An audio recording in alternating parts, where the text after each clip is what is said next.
Hi, we're here with Puerto Rican cooking today, and I decided to do something that I haven't done in a while. Took a can of lentils and a handful of butternut squash. I was making that soup earlier and I had some left over, so I wanted to use it up. So I took a handful and chopped it up into fine little cubes like this. You see? Little pieces about the length of, the tip of my finger, smaller. That'll cook them real quick. Threw 2 cubes of sofrito in there, 1 teaspoon of adobo, 1 envelope of sazon with saffron, and a teaspoon of curry as well in here, and a half a teaspoon of garlic powder. I just love garlic, and this one's going to be a spicy little dish. It's not going to be too hot unless you want it to be.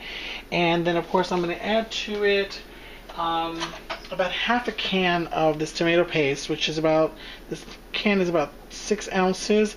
I'm going to add about 3 ounces of this to it. So take this and we're going to bring this to a boil with some water in it. Make it really yummy. Now what makes it spicy is not so much the curry. I have this red Punjab red tandoori spice that I found in the stores recently at Wegmans. I like to use it sparingly because it actually can be pretty spicy if you're not used to it, but combined with the curry it kicks up the spice. So I say that's about a half a teaspoon that I've put in there of this. And then of course just add the water. And I say about, this is a 4-cup measuring cup. Yeah, I can use full 4 cups in there.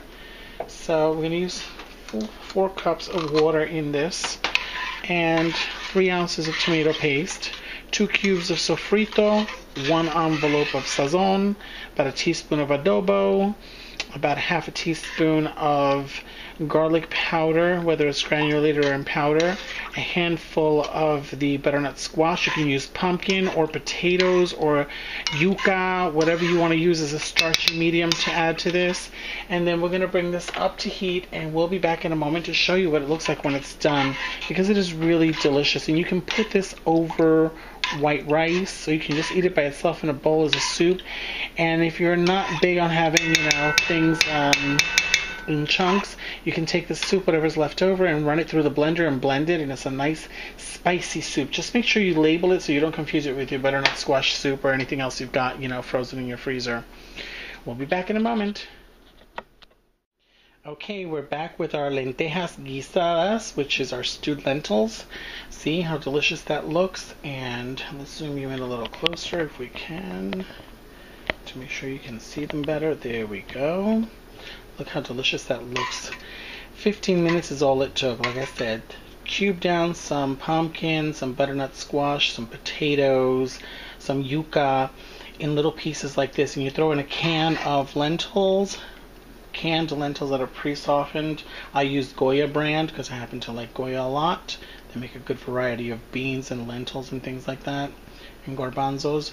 And I used 3 ounces of tomato paste in it, 4 cups of water, 1 envelope of sazon with azafran, and a teaspoon of adobo, and half a teaspoon of garlic powder, and a teaspoon of curry, and I used about a half a teaspoon of the red Punjab tandoori, which if you don't have, you can use chili powder.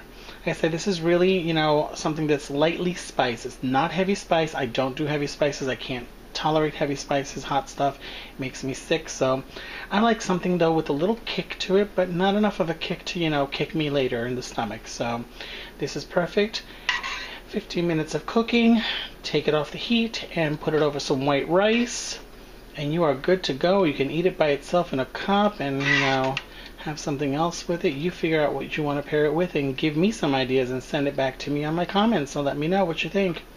Again, Lentejas guisadas with Puerto Rican cooking. Enjoy and share it.